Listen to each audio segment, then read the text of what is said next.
Hello, everyone, and welcome to Three Coaches, One Topic. My name's Donna Burfield, and today I am joined by Adrienne and Sylvia. And today's topic's something that's really, really close to my heart. It's all about celebrating the unsung heroes in our community. And but before we start discussing this, I'm going to pass you over to Adrienne for you to tell us a little bit about yourself and your coaching business. Thank you for that, Donna. So hi, I'm Adrienne. I'm based over in the UK in a sleepy town called Bewdley, and we're in Worcestershire. I was just saying to Sylvia, we're on the edge of the Welsh border in the countryside. We've got a steam railway that runs through the town and the river, so it is idyllic Worcestershire and England. I have been coaching now since 2020. And prior to that, I started hypnotherapy in 2018. So I'm now actually a hypno coach. So I combine the hypnotherapy and the wellness coaching, working with women, helping to empower them and rediscover themselves and reconnect with themselves, and letting them know that actually it's okay to put themselves first rather than sticking themselves at the back of the queue like we have a habit of doing. So that's me. Thank you so much. And I know you do a lot of fantastic work, and I'm looking forward to hearing more about that today. But also, you're going to be joining us on the 15th of March for another special edition of Three Coaches, One Topic. So thank you for that. And Sylvia.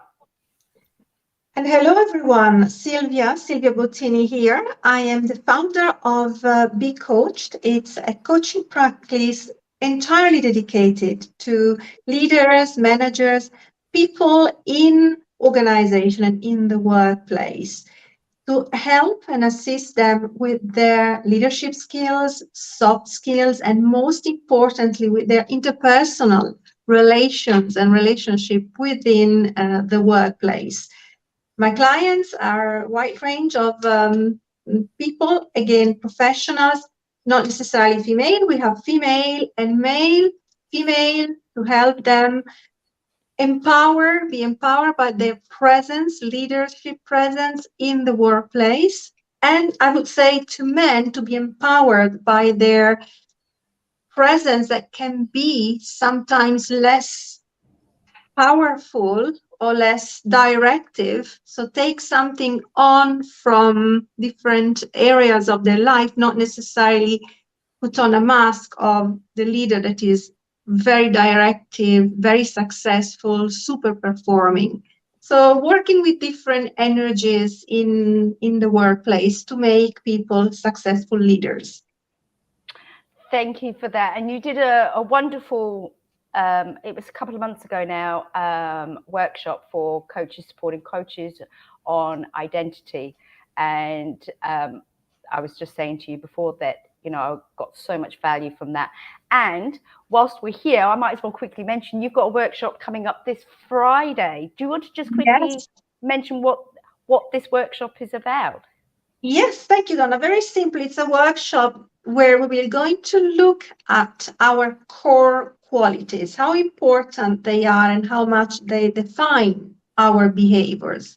But we are going to also to look at the other side of the core quality. So when the core quality can become a pitfall, and then you need to watch out, to really be careful how you really manage that core quality. Awesome. Yep. Again, looking forward to this. And if anybody's interested in joining the in-person workshop, it's at Arabian Ranches Golf Club. And all the information can be found on my Facebook page, LinkedIn, and Instagram. Yeah, I think that's about it. I'm not doing all the others. I'm not doing Twitter. I'm not doing TikTok. Who knows, Donna? You never know. This is exhausting enough.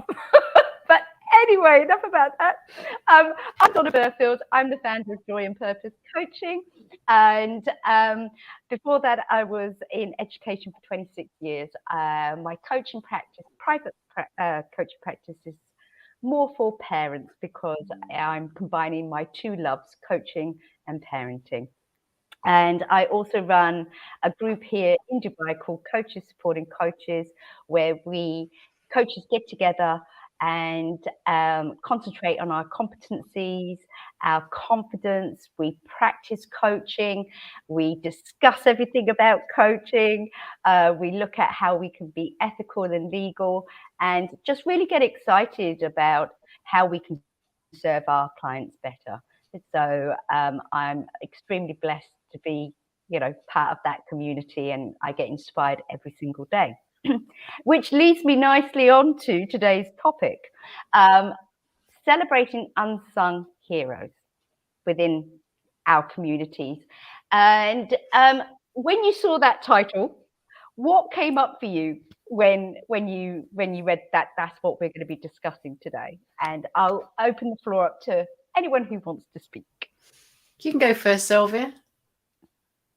Well, lots of people came to mind, mainly people that are humble, do a lot of work for our community and a lot of work also in the workplace, but they're simply humble. They're not necessarily going and grab an award or talking highly and a lot about what they do.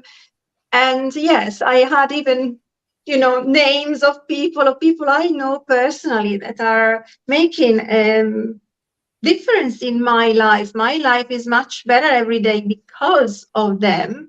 But nevertheless, they are not necessarily the people that get the glory. And giving you a simple example, if we live in a beautiful community here and we have communal gardens, and the communal gardens is for me a place of joy where I can go and relax and walk around it. And the gardeners, yet, you hardly, you see them moving around and doing work, and they hardly, look at you unless you say hello. But I have to remember that I can enjoy, and we can enjoy the beautiful communal gardens thanks to them. So these are the first people I got into my mind, the image, the gardeners in the community where I live. Oh, that's nice. Yes, absolutely. Hear. And Adrienne. To be honest with you, I thought I couldn't think of a better host for the show of Unsung Heroes, because I don't think you realise how much you give, Donna. Now, I sit and watch you on social media and I see how much you give and how much energy you've got. So to me, you're an unsung hero that you probably don't realise that, you fit into that category. Okay. So thank you. Just take it. Thank you. Yeah, I'll just say thank you. Thank you. That's very, very generous and kind of you. Thank you. Okay, right. Well, that was a surprise. I wasn't expecting that. Full of surprises. You are. But what came up for me, I think, because we also have done random act of kindness. I did it with Paul Smith and Adele Jacobs for Coaching Minds, and we were discussing that. And I'm thinking about all the people that we take for granted and sadly get unseen. And those people that I'm seeing, and I always make a conscious effort to say hello and how are you, are the ones that are at the checkout. The ones that the security guards. Now, Adrienne, we're living in, Sylvia and I live in Dubai. So at schools and community centres and stuff, there's a lot of security guards. And they put up with so much crap that, they really are not appreciated. And if they were taken away, then you would notice them gone. But a lot of times they are unnoticed. And the same with during the pandemic, the shops were, hectic to say the least with, supplies not being there. And, the shop assistants and the checkout people were getting a lot of flack. And, I think they have done a fantastic job. And with Coaches Supporting Coaches, we do a lot of our growth sessions, discuss and grow at Arabian Ranches Golf Club, and the wait staff there are so welcoming, so polite, and a lot of the people in the UAE are expats, and they're here for a year, 2 years on a contract before they can go back and see their own families. And they've got their own health issues, the money issues, worry issues, and yet they always meet you and greet you with a smile. So my hat and my cheers are going to all those people that are the backbone of any community. Do you find that since we've come beyond COVID now, that people have gone back to where they were previously and not recognising the people that did put themselves out for us during that pandemic time? You know, you talk about the shop assistants and the security guards. I know here in the UK, it was very much a case of, you know, we are grateful for the people who are still working and the frontline members of the community that have to still work, and everybody was grateful for them. Whereas now people have slipped back into their old ways. We've got a car park locally that was privately owned, very, very cheap. And the guy's handed it over to a company now because of the amount of grief that he was getting off people. Now he's the cheapest car park in town by quite a considerable amount, but to hand over part of your business because you can't be doing with the grief off the public, it makes you wonder where people's heads are at and why they have fallen back into that selfish mode. Great question. And I love this. So I'm going to pass you on to Sylvia first. Sylvia, if you want to respond, and then I'll jump in afterwards because I do have something to say.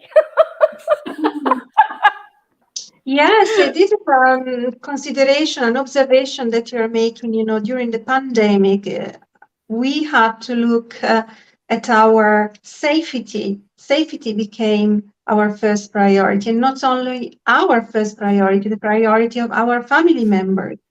I was never worried for my parents as I have been during the pandemic because I'm Italian living abroad. My parents are back in Italy, and knowing that they could not go out as well. Italy was one of the first countries, unfortunately, at the time that was hit really terribly.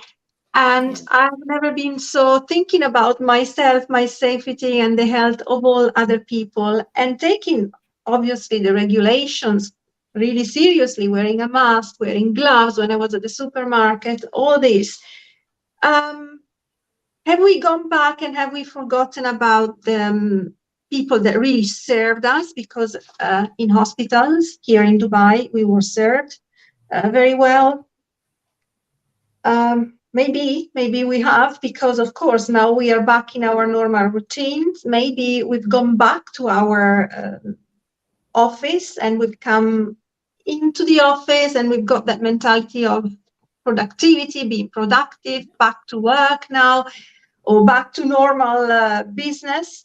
And yes, that allows, unfortunately, it allows us to detach again from ourselves, from our health, from our priorities and the priorities of our loved one, to focus on maybe some other priorities, business. But how we do it, the way we do it, it's still very important, considering that we are doing and going about our business while other people are there to support us still in the service industry, at the supermarket. On the other side, I have to say that the pandemic brought up some real important issues that people weren't thinking about earlier, and helped perhaps people in the workplace to begin to look at their well-being. Nowadays, we hear a lot about well-being in the workplace. Did you hear about it so much prior to the pandemic? Every company, as a coach, I can testify to that, is engaging a well-being coach because the employee need to be looked after, you know. But I wasn't hearing that much of well-being programs previously. So it comes with great advantages. It has come with great advantages despite the terrible situation, and it has also come with disadvantages. It's both. You brought up another thing for me, Sylvia. Okay, so first of all, I would definitely say, Adrienne, yes, I think people have slipped back, and you know, there's that sense of complacency, and it's like whenever you're in a crisis, you know who your real friends are. They're the ones that will step up, and usually they're the surprising ones that are in the background, and your friends who you think are your great friends had scattered. And I think it was kind of like that, you know, a lot of people see the checkout and the security and the waiters and the waitresses and the cleaners and so forth. They saw their worth when it was highlighted during the pandemic, and now it's gone back. They're part of the furniture. Yeah. In retrospect. But Silva, what you were saying, yes, well-being has stepped up in workplaces. However, it is limited to who it is available for. And I can see this 100% when I was working in a school, when we would, excuse me, have inset days or stuff, they would do really interesting workshops. The teachers and senior leadership were invited, TAs, LSAs, receptionists who have to deal with the children all the time got an afterthought. We could come to some of it maybe if there was space or if they needed to tick a box. So whilst well-being is being put in an organization, is it available to everybody? Is it available to the tea boy? Is it available to the receptionist? Is it available to the person who does photocopying or what have you? And I think this is where companies need to be mindful. Are you selecting who is worthy to have this well-being course? Yeah, I think that's a good point, because it does seem to be that hierarchy within the companies. I mean, I've not worked in the corporate environment now for 20 years, and I'm still trying to get my head around the fact that here in the UK, people don't actually get a lunch hour anymore. You get half an hour, and most people are sat at the desks during that half an hour. You know, when I was working, you had a whole hour where you could go out, you sit down and have your lunch, you got to switch off for that hour, there was no demands on you.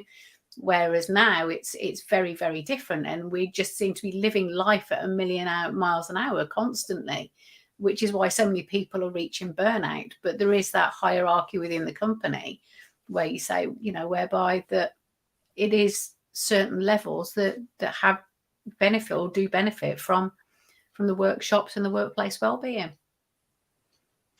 Yeah, it brings up the inclusion. inclusive programs, which means that they actually, for well-being programs, I think companies are being inclusive. At least the company I visited, and I know well-being programs. You know, you hear, for example, I was talking to a contact very recently, and she was saying, "Oh, we have an app for everyone. Everyone in the company can use this app during, you know, working hours. We have an area which is now all green with plants, and we can go and have instead of having our lunch at our desk, now there's been this area created. The well-being app is available to everyone. So that is something I very much appreciate. What I think is still not happening in companies is equal opportunities in terms of, for example, training, personal, professional development. And here we go to the unsung heroes that you mentioned just earlier on, Donna, the receptionist. You know, if you're doing training for the staff, as a leader, as an HR department, you are called to include in the training all your population. Maybe at different times, maybe also diversify the training according to the role that the people have, but certainly not exclude them. So if I'm high up in the hierarchy and I am a teacher or a head of a department, then I get the training. If I'm a receptionist, I don't get the training. No, it doesn't work like that, in my opinion. It's to be offered to every employee. Yeah. And this is the unsung hero again, that they don't get considered because perhaps they are not having that title. Again, your job title defines if you're a hero or not. Exactly, but we all have a part to play, and when you're run a company, whatever business you are, doesn't matter your role in it, we are all jigsaw pieces of the main jigsaw puzzle, and you take one away, it's not complete. We're all there to support. Cleaners allow me to do my job properly when I was teaching. The tables were clean, so, and I think people need to stop saying that hierarchy of I might be the CEO or I might be a teacher and you're just an LSA or you're just a cleaner. We're equal, we're all human, we're all trying to provide for our families, and we all want that business that we're working for to succeed. I'm just going to pop this up. We have a comment from the lovely Wendy, and it's a big one. And whilst we're talking about unsung heroes as well, I'd like to mention Wendy. Wendy has been such a support for me lately. I have been struggling with a few issues. And Wendy's been very much a sounding board, and she is a huge supporter of coaches supporting coaches. But Wendy, we're going to go to your question or your comment. I think it starts at home. How parents role model or not courtesy, manners, and respect to others. Nannies, maids, delivery service providers, supermarket employees, their teachers' behavior, and how they interact with cleaners, assistants, colleagues. Exactly. This becomes the learned behavior for children. It's both cultural and generational. Absolutely. I agree with that 100%. And, as adults, and we're setting examples and we're role models, whether we want to be or not, parents, teachers, line managers, whoever, how we talk to nannies, how we talk to wait staff, how we talk to somebody who's delivering something to our house. It costs nothing to say, please, thank you, how are you, and smile. Yeah, absolutely. I was always brought up to treat people how I would like to be treated. And that's exactly how I brought my son up. I remember being out once, he was only 4, and took him to the ice cream van, and I picked him up so that he could actually take the ice cream off the man that was serving him. And the words as the man passed it over, Aaron's words were, thank you. And I put him down, and the chap in the ice cream van looked at me and he said, did he say what I think he just said? I said, well, it depends what you think he just said. He said, thank you. Well, of course he did. I said, do you not get that very often? He said, no. He said, I very rarely get it these days. I mean, that's going back 18 years now. But, that was somebody that was flabbergasted that a 4-year-old had said thank you to him. But that's how shocking. I was brought up. Yeah, that's how I was brought up. You say your pleases and your thank yous. I always, when I'm in the supermarket, I always make sure that I say thank you. Even if somebody hasn't served me and I've been to one of the self cash outs, if there's an assistant loitering around, I'll always say thank you to them on the way out, because they deserve to feel valued as much as the next person does. They're doing a job that enables us to get our produce so that we can get on with our day. So why shouldn't they have the gratitude and the respect? Yes, what's coming to mind right now is also, we shouldn't be here to talk about this, actually, if we all in our society was abiding by the values that you just expressed, that it is, we are thankful to each other because we are all human beings and we all have our need, we serve and are served at different times in our life. So it's how life goes. That's at least in my opinion, this is how I see life. And if I look at some of the unsung heroes, I also give a lot of praise to people that are often in voluntary sectors, and they have a family, they have their job, but they are engaged in some voluntary activities with charities to help for the cause that is close to them. It depends what is close to you. But I see a lot. I meet a lot of people in different communities that they dedicate once a week their time, perhaps in the capacity of their job. You could have doctors among us, coaches that are always. I always meet coaches that do pro bono coaching, and they offer it to people that may not necessarily at this time in their life be able to afford coaching sessions. And so, yes, for me, also those people are unsung heroes.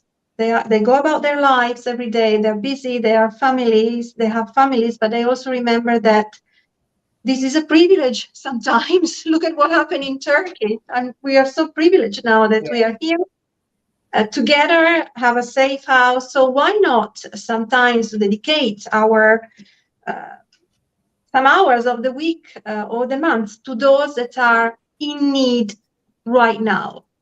Yeah. And it doesn't have to be somebody in need. We don't know who's in need. So taking that second to say hello, to say thank you. You have no idea how many people walk out that front door and put that mask on. You just do not know. Wendy's saying I would have my ears boxed if I was same here. Well, I got hit for no reason at all, but that's a different subject. That's a saying I've not heard for a long time. Yeah. Wendy's part of the old talk, aren't you, Wendy? My kind of gal. Yeah. When you were growing up, if you can think back to when you were a child, when you were a teenager, can you think of any unsung heroes that come to mind? We had a local policeman, Bob, I think his name was. You don't see many policemen in around the UK these days, just especially in the small towns. You don't see many people walking the beat. But this one particular policeman, Bob, everyone was absolutely terrified of him. All of the kids walking down the street, and you could see that there was a respect there that you just don't get in today's society. And I think policing was very, very different back in those days. But he was definitely an unsung hero because, whilst Bewdley's always been a nice place to live, I do think back in the day that Bob had a lot to do with it, with the way that he was, because he was this tall, imposing man with the tall police hat on. And it's like, oh, no, Bob's coming quick, leg it. Because you knew that, if you were going to get a clip around the ear hole if you were out of a line. Bob sticks in my mind. Oh, nice. Good one for Bob. There should be more of them. Be more Bob. Be more, yeah. If Bob can do it, you can. No, you can't clip anyone around the ear hole nowadays. You're being caught, but there you go. Sylvia, who comes to mind for you? To me, not a particular person, but some people that, as I was a student, a teenager, or a kid, they organized for the communities activities where we could learn, where everybody could be involved. The theater company, just amateur, but theater company, and they put so much effort and enthusiasm, and then there is the show. Every 6 months they have a show for the community. So really ways of engaging the community with different activities. And again, if you're not paid, it's not a professional course you go to, you actually go participate and then put up a show for people that are part of a community or of your city. So this helped me to stay connected at the time. I remember connected, getting to know other people. Let's say that it helped me to have healthy habits and to stay on track, because when you are a teenager, it's a world of discovery. You know, you never know where you could end. So I'm really quite thankful to this type of people that come out in the community and use their creativity, let's say, and skills to serve and engage others. Yeah, there's so many ways to do it. There's not just one size fits all. My unsung hero has to be a teacher called Mr. McCarthy. I loved this guy to bits. I had him for year 5 and 6 of primary. I cried going into secondary, leaving him. I've made no bones about, you know, my family life being quite difficult with both my parents drinking and so forth. And Mr. McCarthy, I will never forget, I had a netball match at the weekend and my parents didn't take me. That weekends were not good. Usually hungover. They didn't even show up for the netball match. And everybody else in the netball team had their parents and siblings with them. I was the only one who didn't, but I was used to it. But I didn't know that Mr. McCarthy's daughter was playing as well in another team. And he came over and he asked me, "Where's your mum and dad?" And I said, "Oh, they're not here." And he stayed and watched my match and missed his daughter's match. Oh, And I know, don't you? I'm getting very emotional. And this guy this is what I'm saying about going above and beyond. I never, ever had to say anything. He would know. I would come into school and he would say, "Donna, do you want to come and, you know, have your lunch with me or break with me?" And he never asked me what was going on at home, nothing. But he was my safe space. And awesome guy. If he's still alive, because I'm quite old now. He sounds like an amazing teacher. We had a teacher in my primary school, and it would have been year 5 and 6, called Mr. Roberts, who is still alive, and he did teach my son as well. And he was hilarious. He used to get the board markers and he'd draw arrows down our noses and freckles over our faces, and he'd get the water gun and he'd squirt us with water, and he'd tie people's shoelaces together. But you always knew where the line was drawn. Yeah. And everybody in the class respected him. The one day he got this cushion that he absolutely loved. And because I had hay fever back in the day, I was allowed to stay in on certain days and have a friend stop in with me. And we spilt glue on his chair and we couldn't get it off. So we put his cushion over the top of it, and the cushion got glued to the chair. And I only admitted it to him about 10 years ago. Oh, gosh. And I was a proper goody two-shoes at school. I was like, really was goody two-shoes. I said, "Do you remember that cushion?" He said, "Yeah." And I said, "That was me." He's like, "Adrienne." I was like, "I know, I'm sorry." But he was one of those teachers. He was very, very perceptive, and he understood the kids.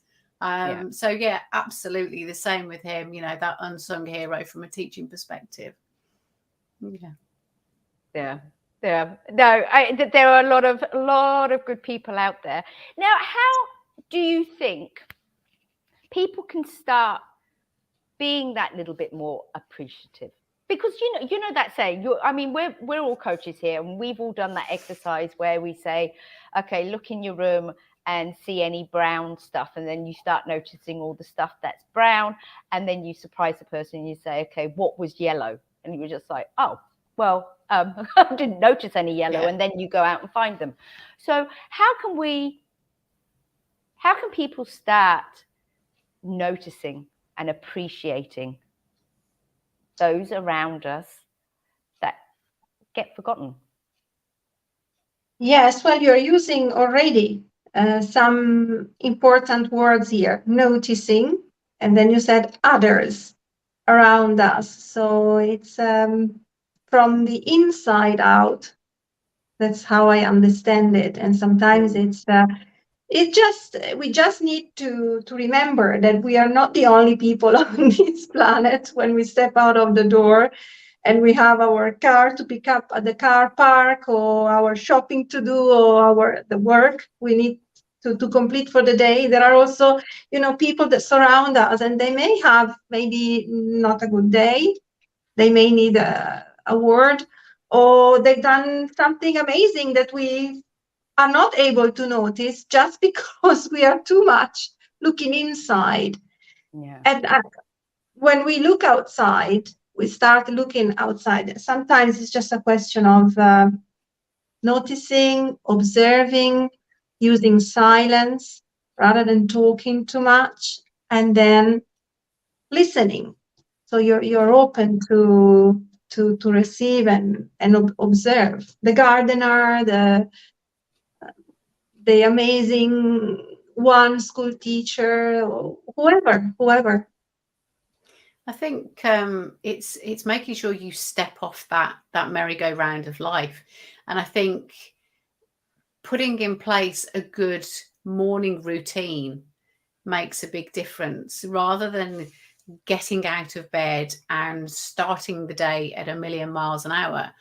If you've got good morning practices, I think it helps you step out that little bit, and you become more aware of what's going on, and you're more mindful of what's going on around you. But in order to have that good morning routine, you need to have a good night routine as well. So you go to bed at night, and you can journal, you can write down your gratitudes, you can write down what's gone well during the day, and you can go to bed with an empty head. So when you go to bed with that empty head, you can get up the next morning with an empty head and go, right, okay, what are my goals for today, and how am I going to achieve those? And you can then start about your day. And because you've got a clear vision of how you want your day to look, I think you then become mindful of what's going on around you, rather than walking around with your head stuck where it shouldn't be. And you are aware of what's going on in the lives of other people, and you do take that moment to be more considerate and more thoughtful to those around us. Yeah, no, I love that. Yeah, and it's very important to do not just the morning routine, and also that intention for the day, and how do you want to feel at the end of the day, but it's also how do you want other people to feel that you get in contact with. Another nice thing is during meal times, at the end of the day, who did you help? I mean, that's one thing you can ask your children. Who did you help today? Yeah. Who helped you? Or, who made you feel good today? By making that aware, and if they keep on mentioning the same person, like kids do, and it's just like, okay, so who in the school that's not a child and is not a teacher helped you today? So getting them to focus and to notice. Yeah, they're having to think then, aren't they? Yeah. It's important because you are equipping your children to have those relational skills. They have them, but to strengthen them, to strengthen their relational skills, so that they can take them, such skills, into their future when they are at work, and maybe when they are having a managerial position and they don't need a coach or coaching program that sometimes I have, because they become very busy manager, completely absorbed by the target, and they forgot to sit down with their team and learn how they can give feedback to each other. Take time to reflect on how the day has gone, the week has gone, reflection, and giving feedback to the team. So I think this is equipping our children with soft skills, interpersonal skills, that I hope they will stick with them once they are mature and in the workplace, because it's easy to, in my opinion, to really act with respect and remembering people when we have the space, when there's nothing around us that is pressuring us. But when we are under pressure, even the morning routine you, Adrienne, were talking about, yes, there is a morning routine, what it is, how it is done, and the night routine, again, what it is and how it is done. However, everyone as an individual needs to consider this a space that you need to take. If you don't take and claim that space, then there's no morning routine, there's no evening routine, and there's also no kindness or no rewarding or no meeting with your team at work, because there's pressure and we are too absorbed into whatever we need to deliver, into this culture of high performance. Sometimes for me, high performance is actually step back, slow down, take the space to think, and then you'll see you may perform even better. Yeah. Yeah, I mean, something Donna and I were talking about earlier on with the generation that's coming through now is that they expect everything to be done for them. They don't take responsibility for themselves. It's everybody's waiting on them hand and foot. And I think when you've got that from a young age, it's difficult then as you get older to start taking responsibility and consider those that are around you. And I think it's something that needs breaking now before society goes too far and people forget that we're not here to be waited on hand and foot. We've got our own mouth, we've got our own hands, we've got our own legs. We have got all of these for a reason, and it's to be independent, to be self-sufficient, and to use our own brain cells and our own energies rather than relying on everybody else to do everything for us all the time. Yeah, I do agree with that. However, I also think the parents of the children have got a lot to answer for. Oh, absolutely. So the children are a product of their environment. And therefore, if parents are saying my child's acting entitled, they can't do anything for themselves, they expect me to entertain them, well, you've got to look in, because what have you done to enable and to allow this behavior? So how are you teaching them? What are you doing? You have to lead by example. And I feel for so many of the students, and I have mentioned it before as well, a lot of them do come entitled, but it's not them. No. I ask them, what do you do at home? What do you do with your parents? Do you go out? Do you do this? Do you have chores? No, we've got a maid. We don't need to do that. So if parents want resourceful, kind, appreciative, resilient children, you've got to put the work in. Your children deserve that. You're doing them a disservice by not building and strengthening those life skills, because God forbid, we don't know when our time is up. And the last thing we want is for our children to suffer more than they need to. So it's up to us to teach those skills. I think we've just got a comment coming. Is it Wendy? Yeah. Ooh. Oh, sorry, you just can't see it. I've just read it. The sense of entitlement. Yeah. But, if children learn as well, how we show up as parents, they will imitate. I don't know if you've seen this, Sylvia. There was a thing going on the internet, and it was an extremely powerful ad, and they had an adult with a child, and there's several scenes. One guy is talking on his mobile, shouting, da, da, da, da, da, and behind him, coming down the escalator, is his son mimicking him on his mobile, going like this.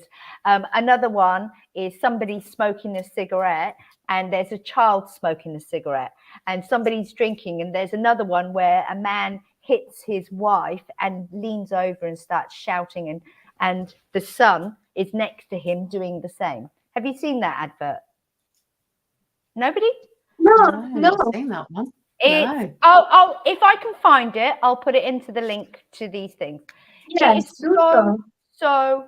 powerful. It is Oh, it is. heart-wrenching that, you know, sometimes your future is right in your face, and your But do you not think that that's because there are certain people in society who are so wrapped up in themselves, they have children and they refer to children as they are their world, but when the children come along, the kids are nothing more than an inconvenience. So the parents have got nothing but impatience. They don't spend any time with them. They don't nurture them.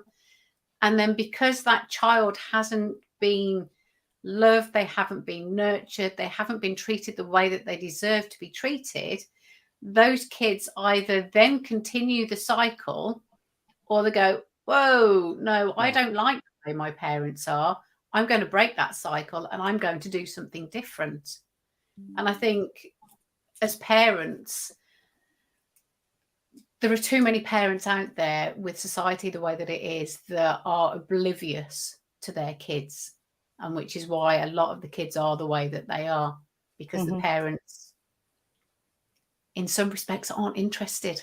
They've had the kids because it's ticked a box, which sounds horrible, but I think it's you know, definitely for women get a hard time if you don't have children. What's wrong with you? You become, you know, well, that's what you're here for. And I think a lot of these parents who behave that way have struggled with their parents. So it's a learned behavior. Yeah. So what you don't know, you can't change. And if No. they are going into that, feeling that lack of self-worth, and they don't know how to connect, they don't know how to bond. No. There may be those fears. So whilst, yes, parents have the responsibility of how they raise their children, again, as adults, this is where the parents need to step up and say, okay, how do we want parenting to look like? How do we want our family to look like? How do we want our children? What skills do we want them to have? What kind of person of the community do we want them to be? But in order for that to happen, we need to start on that deep work. Now, a lot of times people don't. No, I work with a lot of people doing the hypnotherapy side of things that I've had my eyes opened massively over the last 4 or 5 years doing the hypno, with the amount of people my age and down to about mid-30s who have been physically, emotionally or sexually abused by parents and grandparents. They're not happy with the way that life is going, but they can't quite pinpoint the why as to why life is the way that it is and why they feel the way that it is. But when we sit down and we do that initial 90-minute consultation and we do that deep dive and we go all the way back to childhood, and I kind of call it a waffle session so that they can literally just waffle, they start to have these epiphanies because all of a sudden these memories are being triggered. That happened, which is now why I do this, because I wanted to break that cycle. And I think a lot of the time people, like you say, they're aware that something wasn't right in their own childhood, but they can't quite pinpoint what it is. And it's like you say, when they start doing that deeper work, that they start to realize, okay, do you know what, now is the time to change, and whatever I do is going to be for the benefit of my kids. Yeah, and you've got to want to change. And also sometimes it's easy to slip into that, well, that's how we parent. That's the way it is. You know, I got it. My mum, she was bipolar. She was an alcoholic, and she was extremely manipulative. I loved her. We had a lot of good times, but the good times were on her terms. Yeah. And I don't know why. And my dad was a completely different story. with the abuse and so forth. But I just knew, and I don't know where it came from, that I did not want to be this kind of person. And yes, I was screwed up for many, many years. You know, I had to see a psychologist and a psychiatrist, and, you know, I've done so much inner work to work on that. But I knew when I had children, I wanted them to know that they are loved, they are worthy, they are special, they can do anything, they're capable of, you know, being functional members of society without all the screw up that I had. And they are. I hope. Well, they are in front of me. It is an amazing example, actually, of how we can use what hasn't worked to our advantage, to our mental health, because eventually when we experience a system, a family that is unhealthy, we are paying a price. But it's a great example of how we can become more self-aware and then work towards changing and creating the environment we want for our future, for our children. So it's absolutely possible. And this is why there are people in our profession, and most of us do this particular job of coaching or being a therapist, because we understand how important it is to take a look at what happened, maybe with fresh eyes, with a different perspective, going deeper. And that will then reveal who you are and who you really want to be without being conditioned by what has happened to you. And this is exactly the job that is done for leaders too. You know, sometimes there is this separation. Okay, I will be going to a therapist because I have this personal problem.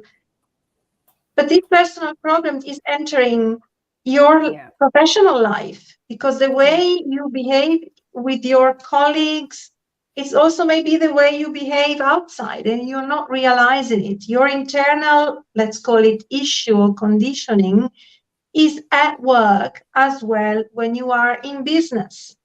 So this is a message that I always really care about giving to people. Don't think that leadership is leadership coaching, or the work we do is just, you know, we give you some nice models that you need to follow and templates, and you all of a sudden going and talk to your people in a different way and you can influence them. No, the work that is to be done at the base is on you, on your conditioning, on how this has affected you, and what kind of presence, authentic presence, you now want to bring in the workplace. So it's a bit of both, you know, introspection, self-awareness, and how do we want to go forward? And it's both. You cannot separate the personal life from the professional life. I don't believe in that. They are really connected. They both support each other. Oops, what have I done? They both support each other. You know, you've got your professional life because you've got to pay for food and accommodation and, you know, school fees and stuff like that. But it also gives you freedom, you know. But it's important for people to see that you can be your own unsung hero as well. You know, by you taking care of yourself, by you changing, by you being respectful and noticing those around you, you will attract like-minded people. And that's, at the end of the day, just before Wendy, bless her little cotton gusset, has found this. So I will copy and paste that and you guys can have a look. Yes, children do. It's really, really powerful. So thank you very much, Wendy, for finding that. Now, ladies, before we come to a close, is there anything that you'd like to share, or tips, tools? I know we already mentioned quite a few for people that want to get better at this and noticing and celebrating. I think from my perspective, it is actually as I said previously, it's that taking the time and making the effort to step off the merry-go-round and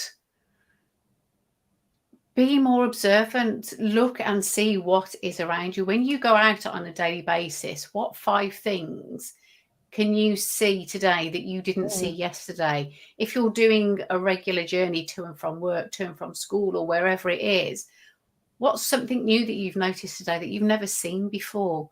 Because once you get into the routine and the habit of that, you then start to notice the people around you and the time and the effort and the demeanor of people and the body language of people. So that, I think that for me is probably my biggest one. And I need to say about people that you don't normally notice. Do you know what I saw the other day? And you don't think about. They were cleaning the traffic lights. There were some guys up with a ladder cleaning the traffic lights. And I'd never seen it before. And it was just like, oh, yeah, we do. We need traffic lights to be clean so we can, and so forth. I mean, obviously, I've seen repairs on them, but I haven't seen people going around and doing the cleaning the traffic lights. And I was just like, yeah, I didn't notice that before. Good on you guys who clean the traffic lights. Thank you very much. And Sylvia, any parting comments from you, my dear? There's always this question that some people say, have in your journal. What are you grateful for? And I would add, who are you grateful for what you have achieved, or for who you are, or for learning something? And remember, that person can be a wonderful person, really a blessing to you and caring, but could also be someone that hurt you, but you've learned a lesson and you absolutely progress. So the what and who, and then there are all the other questions, the how. But today, I think my message is, what are you grateful for, and who are you grateful for? Yeah, great message. And just before we close, I want to say a special shout out to the staff at Mason Matisse, again at Arabian Ranches.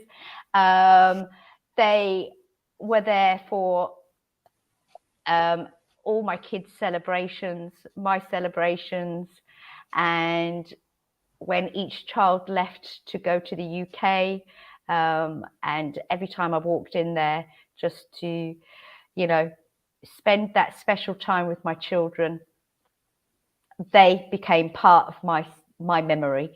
And I don't think they realize how grateful and appreciative I am to have them as part of my family, occasions. So yeah, there's a lot of people, a lot of good people out there that just say thank you to, and that smile will go such a long way. So on that note, ladies, I would like to say a huge thank you. Adrienne, you're going to be joining us again in a couple of weeks, and we will be discussing the topic's going to be around cancer and how we can support our loved ones, or if we are going through it ourselves, how we would like to discuss this topic and how we would like other people to discuss it with us as well. So I'm really excited about that one because I think it's extremely important. And Sylvia, I will be seeing you on Friday for your workshop. Looking forward to it. Yes, I look forward to it. Excellent. Well, thank you very much, everybody, for watching. Wendy, thank you as ever for your comments and your support. And I will bid you all a good night. Thank you very much. Thank you.